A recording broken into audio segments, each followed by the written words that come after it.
Good morning all of you.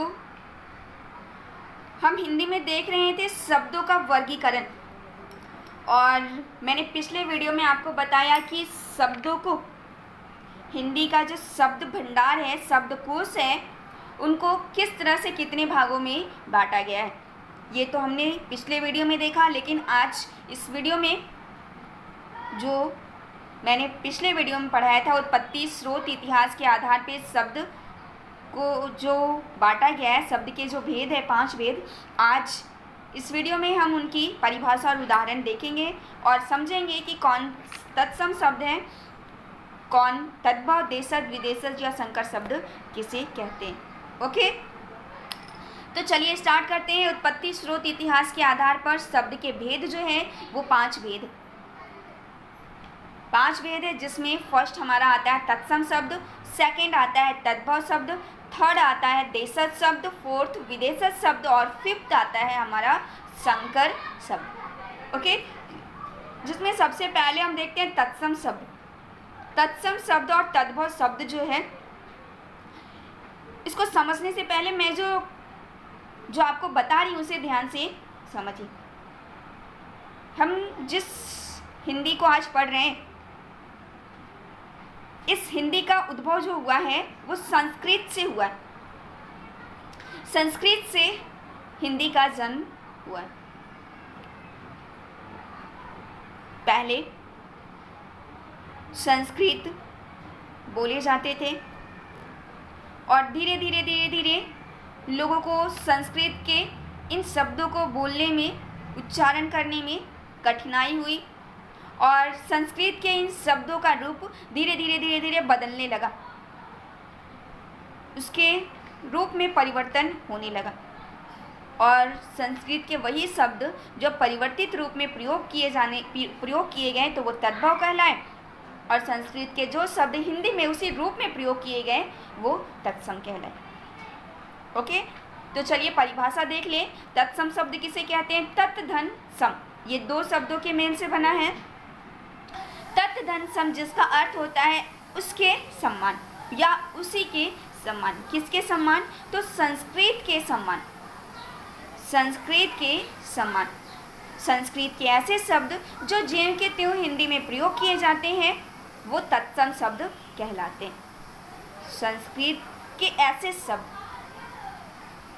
जो संस्कृत में जिस रूप में प्रयोग किए जाते हैं उसी रूप में हिंदी में प्रयोग किए जाते हैं तो वो तत्सम शब्द कहलाए। जैसे दुग्ध संस्कृत शब्द है, सूर्य संस्कृत शब्द है, चंद्र ये भी संस्कृत है, मित्र और दधि ये संस्कृत में इसी रूप में प्रयोग किए जाते हैं और हिंदी में ऐसे प्रयोग किए जाते हैं, इसी रूप में प्रयोग किए जाते हैं। संस्कृत के ये शब्द हिंदी में भी इसी तरह प्रयोग किए जाते हैं, तो ये तत्सम शब्द।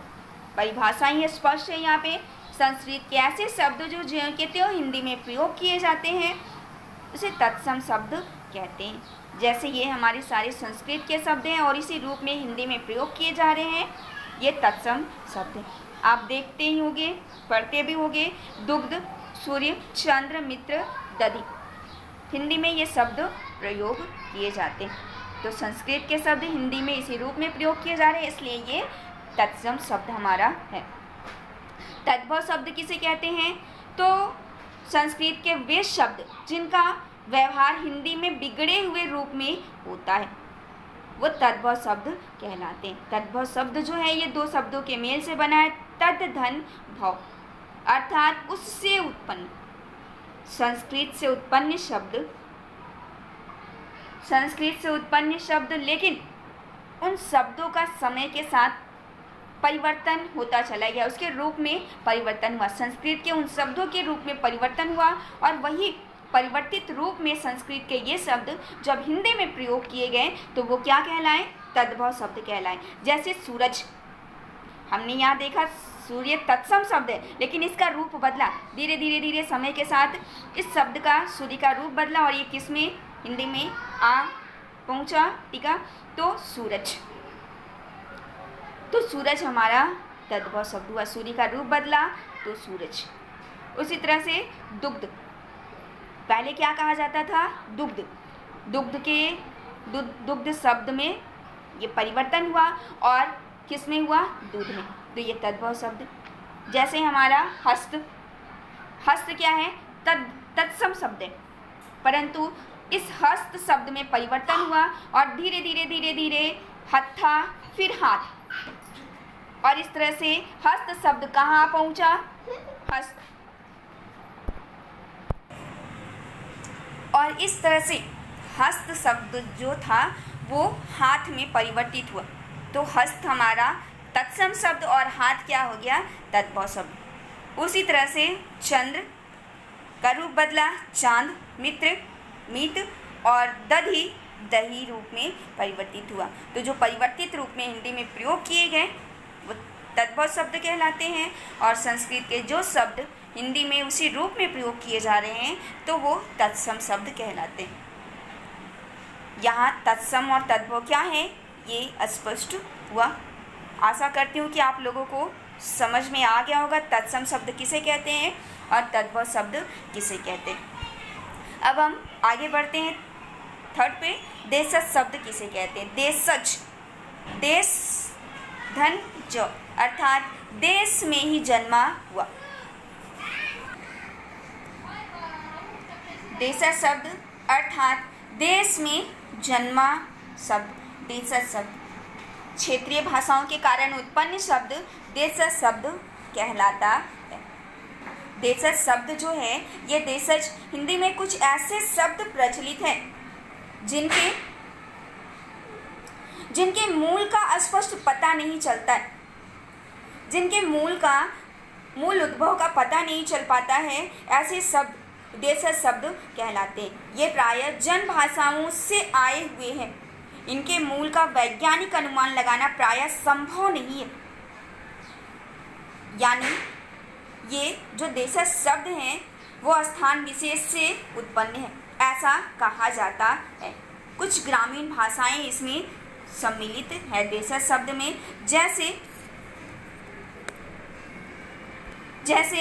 पगड़ी हमारा देशज शब्द, खाट, लोहा, झाड़, खिड़की, अर्थात ग्रामीण क्षेत्रों में क्षेत्रीय भाषाओं के कारण उत्पन्न शब्द ये है। ठीक है, ये ग्रामीण क्षेत्र में प्रयोग किए जाने वाले शब्द हैं देशज शब्द। यहाँ स्पष्ट लिखा हुआ है कि देशज शब्द देश में जन्मा हुआ, लेकिन इसके मूल का स्पष्ट पता ही नहीं चल पाता है कि उद्भव क्या है, कहाँ से। तो देशज शब्द जो होता है ये क्षेत्रीय भाषाओं के कारण उत्पन्न शब्द है।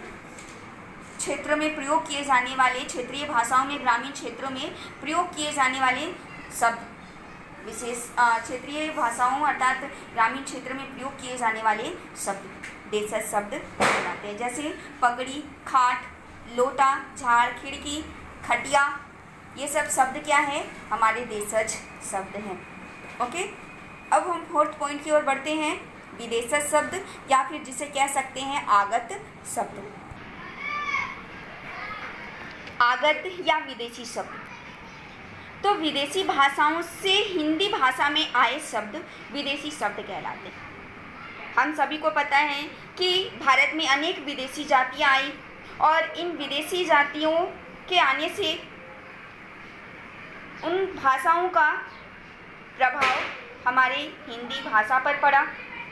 तो इस तरह से आगत या विदेशी शब्द क्या है? विदेशी भाषाओं से हिंदी भाषा में आए शब्द विदेशी शब्द कहलाते हैं। जैसे हम जो कबूतर शब्द बोलते हैं ये फारसी भाषा का शब्द है। आदमी ये अरबी भाषा का शब्द है। डॉक्टर जो है ये अंग्रेजी भाषा का शब्द है। और चाय जो शब्द हम प्रयोग करते हैं ये चीनी शब्द है। आगत या विदेशी शब्द अर्थात विदेशी भाषाओं से हिंदी में आए शब्द आगत या विदेशी शब्द कहलाते हैं। या फिर हम ये भी कह सकते हैं कि हिंदी शब्दों का एक बड़ा वर्ग आगत यानी विदेशी शब्दों का है। और अपनी विकास यात्रा में हिंदी ने अरबी, फारसी, तुर्की और यूरोपीय भाषाओं अंग्रेजी, पुर्तगाली, जर्मनी आदि के शब्दों को परिवर्तन के साथ आत्मसात किया है, स्वीकार किया है। इन शब्दों को आगत या विदेशी शब्द कहते हैं। तो इस तरह से जो जो शब्द प्रयोग किए जाते हैं हिंदी में, उनमें से कुछ शब्द विदेशी शब्द भी होते हैं। जैसे हम कबूतर बोलते हैं, ये फारसी शब्द है। आदमी शब्द जो हिंदी में प्रयोग करते हैं वो अरबी शब्द है। डॉक्टर जो शब्द हम उपयोग करते हैं वो अंग्रेजी शब्द है। और चाय चीनी शब्द है। अब संकर शब्द, पांचवा पॉइंट है हमारा, संकर शब्द किसे कहते हैं। तो संकर शब्द किसे कहते हैं, तो दो विभिन्न भाषाओं के शब्दों से मिलकर बने शब्द, दो भिन्न भाषाओं से मिलकर बने शब्द जिनका प्रयोग हिंदी में होता है, संकर शब्द कहलाते हैं।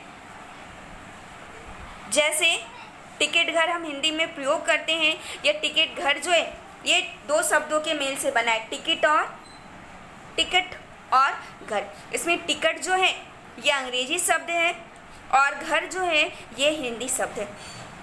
तो इस तरह से दो भिन्न भाषाओं से मिलकर जो शब्द बनता है वो संकर शब्द कहलाता है। जैसे टिकट घर हमने देखा। अगला है रेलगाड़ी। रेलगाड़ी, रेल शब्द जो है वो अंग्रेजी शब्द है। हिंदी में रेल को क्या कहा जाता है, लौपथगामिनी। लेकिन रेल के लिए हम लौपथगामिनी शब्द का प्रयोग नहीं करते, रेल शब्द का प्रयोग करते हैं और ये अंग्रेजी शब्द है। और इस तरह से रेलगाड़ी शब्द में जो गाड़ी शब्द है वो हिंदी शब्द है। तो रेलगाड़ी अंग्रेजी और हिंदी दो भाषाओं, भिन्न भाषाओं के शब्दों से मिलकर बना है। तो यहाँ संकर शब्द है। रेलगाड़ी, रेल जिसमें अंग्रेजी शब्द है, गाड़ी जिसमें हिंदी शब्द है। तो यह परिभाषा स्पष्ट हो रहा है कि दो भिन्न भाषाओं के शब्दों से मिलकर बने शब्द जिनका प्रयोग हिंदी में होता है वो संकर शब्द कहलाते हैं। अगला उदाहरण देखिए, पान, दान। पान क्या है, हमारा हिंदी शब्द है और दान क्या है, फारसी शब्द है। तो हिंदी और फारसी दो भिन्न भाषाओं के शब्दों का योग हुआ, मेल हुआ और इनके मेल से हिंदी में जो शब्द प्रयोग कर रहे हैं पान, दान, ये संकर शब्द है। उसी तरह से अजायब घर। अजायब हमारा क्या है, अरबी शब्द है और घर हिंदी शब्द है। अरबी और फारसी भाषा के शब्दों का यहाँ मेल हो रहा है और इनके मेल से अजायब घर जो शब्द बना है, इस तरह से यहाँ संकर शब्द है। तो इस तरह से हमने देखा उत्पत्ति, स्रोत या इतिहास के आधार पर शब्दों के 5 भेद, जिसमें तत्सम, तद्भव और देशज, विदेशज और संकर शब्द परिभाषा और उदाहरण के साथ हमने यहाँ पढ़ा। आशा करती हूँ, उम्मीद करती हूँ कि आप लोगों को समझ में आ गया होगा। Okay, thank you.